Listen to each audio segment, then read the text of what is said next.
Hello everyone, welcome to વિભૂતિસ cooking corner. આજે આપણે બનાવીશું બજાર કરતાં ખૂબ જ શુદ્ધ અને સસ્તો એવો આમચૂર પાવડર બનાવીશું, જે તમે આખા વર્ષ માટે સ્ટોર કરી શકો છો. અને આ આમચૂર પાવડર ક્યારેય કાળો પણ નહીં થાય અને ફૂગ પણ નહીં થાય અને તમે ખૂબ જ સરળતાથી 1 વર્ષ માટે સ્ટોર કરી શકો છો. અને કઈ કેરીમાંથી આમચૂર પાવડર બનાવવો જેથી બજાર જેવો જ ખાટો એવો સ્વાદ બનીને તૈયાર થાય. પૂરી રેસીપીને સ્કીપ કર્યા વગર પહેલેથી છેલ્લે સુધી જોજો. નાની નાની ટિપ્સ સાથે આજે આ આમચૂર પાવડરની રેસીપી તમારી સાથે શેર કરી રહી છું. જો તમને મારી રેસીપી ગમી હોય તો વિડીયોને લાઇક કરી શેર કરી દેજો, અને ચેનલમાં નવા આવ્યા હોય ને હજી સુધી સબસ્ક્રાઈબ ના કરી હોય તો પ્લીઝ સબસ્ક્રાઈબ કરજો. તો ચાલો રેસીપી બનાવવાનું શરૂ કરીએ.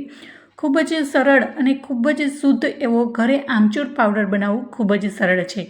તો તેના માટે અહીંયા કઈ કેરી લેવી, તો અહીંયા મેં રાજાપુરી કેરી લીધી છે. રાજાપુરી કેરીમાંથી આમચૂર પાવડર બનાવશો તો ખૂબ જ સરસ એવો ટેસ્ટ આવશે. તમે કોઈ પણ કેરીમાંથી આમચૂર પાવડર બનાવી શકો છો, પણ જો રાજાપુરી કેરીમાંથી આમચૂર પાવડર બનાવશો તો સરસ એવો ખાટો બનીને તૈયાર થશે. અને રાજાપુરી કેરી છે એ સ્વાદમાં થોડી વધારે ખાટી હોય છે, જેથી આમચૂર પાવડર બનાવવામાં પાવડર છે એનો ખાટો અને સરસ એવો ટેસ્ટ આવશે.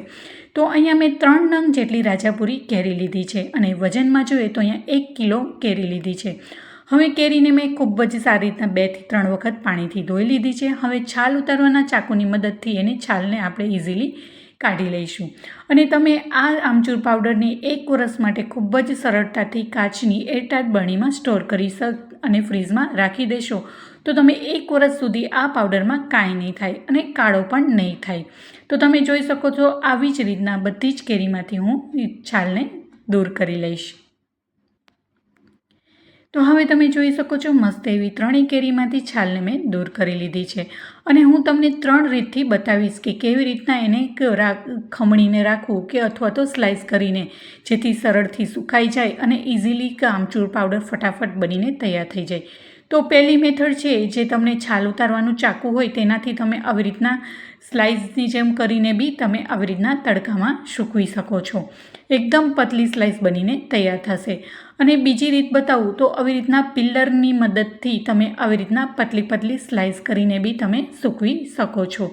તો અહીંયા 2 રીત કરીને તમને બતાવી, અને ખૂબ જ સરળ અને ઇઝી રીતે છે ખમણીને. જો તમે ખમણીને બનાવશો તો ખૂબ જ ફટાફટ બનીને તૈયાર થઈ જશે. તો અહીંયા મેં 3 રીત કરીને તમને બતાવી છે. તમને જે રીતથી અનુકૂળ આવે તે રીતથી તમે કરી શકો છો. અહીંયા ખમણવું હોય તો તમારે પતલું ખમણ થાય એવી ખમણીને પસંદ કરવાની, જેથી ખમણ છે એ ફટાફટ સુકાઈ જાય.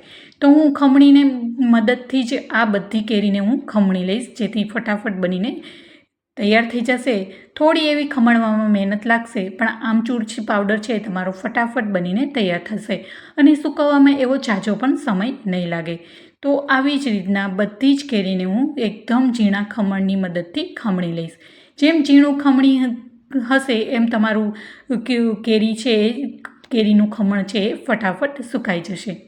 તો તમે જોઈ શકો છો, બધી જ કેરીને મેં એકદમ ઝીણું ખમણી લીધું છે, ખૂબ જ સરળ રીતના. હવે આપણે એને તડકામાં સૂકવી દઈશું, અને એકદમ સારો એવો તડકો આવે ત્યાં જ એને સૂકવીશું. હવે અહીંયા એકદમ જાડું એવું મેં પ્લાસ્ટિક લીધું છે. હવે હાથની મદદથી આવી રીતના છૂટું છૂટું એને સૂકવી દઈશું. અને આવી રીતના ખમણ કરેલું હશે તો માત્ર 2 થી 3 જ દિવસમાં સુકાઈને તૈયાર થઈ જશે. અને જો તમે સ્લાઇસ કરી હશે તો તમને 4 દિવસ કે પછી 5 દિવસ જેટલો સમય પણ લાગી શકે છે.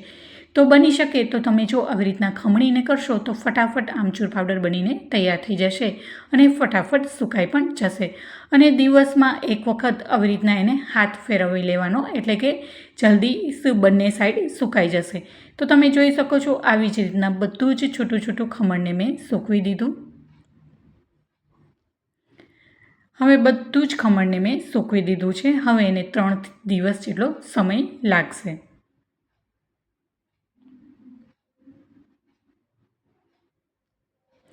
હવે 3 દિવસ બાદ તમે જોઈ શકો છો, કેરીનું ખમણ છે એકદમ સારી રીતના સુકાઈ ગયું છે અને એકદમ વ્યવસ્થિત રીતના ડ્રાય થઈ ગયું છે. જો તમે આ ખમણીની મેથડની મદદથી કરશો તો તમારું આમચૂર પાવડર છે ફક્ત 2 થી 3 દિવસમાં જ બનીને તૈયાર થઈ જશે. હવે અહીંયા મેં નાનું એવું મિક્સર જાર લીધું છે. તેમાં જે આપણે ખમણેલું ખમણ છે કેરીનું તે તેમાં ઉમેરી દઈશું અને મસ્ત એવો ફાઇન પાવડર બનાવી લઈશું. તો તમે જોઈ શકો છો મસ્ત એવો આમચૂર પાવડર આપણો બનીને રેડી થઈ ગયો છે. હવે આપણે એને ગરણા વડે એને ચારી લઈશું. તો તમે જોઈ શકો છો બજાર કરતાં એકદમ શુદ્ધ અને સસ્તો એવો આમચૂર પાવડર બનીને રેડી થઈ ગયો છે. હવે આપણે એને ચારી લઈશું જેથી કોઈ પણ જાડા કણ રહી ગયા હોય એ દૂર થઈ જશે અને એકદમ લુકવાઇઝ પણ બજારમાં મળે તેવો જ બનીને તૈયાર થઈ જશે. અને આ આમચૂર પાવડરને તમે ફ્રીઝમાં રાખશો તો 1 વર્ષ સુધી સારો રહેશે અને જરા પણ બગડશે નહીં. અને જે ઉપરનો કૂચાનો ભાગ વધ્યો છે એને ફરીથી મિક્સર જારમાં ઉમેરી દઈશું અને બીજું જે કેરીનું ખમણ છે તેમાં ઉમેરી અને ફરીથી એને મિક્સર જારમાં મસ્ત એવો ફાઇન પાવડર બનાવી લઈશું. તો તમે જોઈ શકો છો મસ્ત એવો ફાઇન પાવડર બનીને રેડી થઈ ગયો છે. હવે તેને પણ ચારી લઈશું.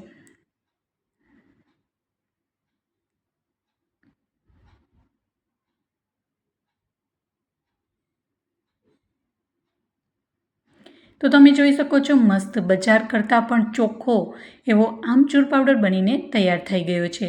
આ આમચૂર પાવડરને તમે બટેકાવાળામાં, કટલેસમાં અથવા તો સેન્ડવિચના મસાલામાં કે તમે ઇન્સ્ટન્ટ કેરીની ચટણી બનાવવામાં પણ ઉપયોગ કરી શકો છો.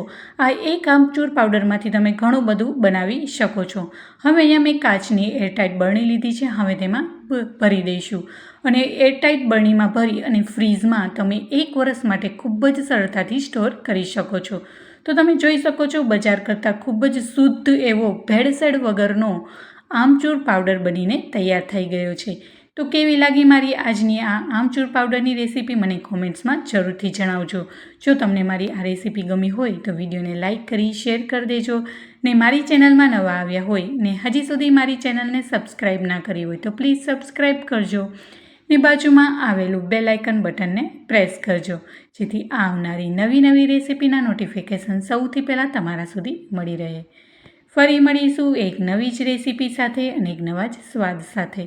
અને ચોક્કસથી આ રેસીપીને ટ્રાય કરવા જેવી છે અને જરૂરથી મને કોમેન્ટ્સમાં જણાવજો. Thank you for watching.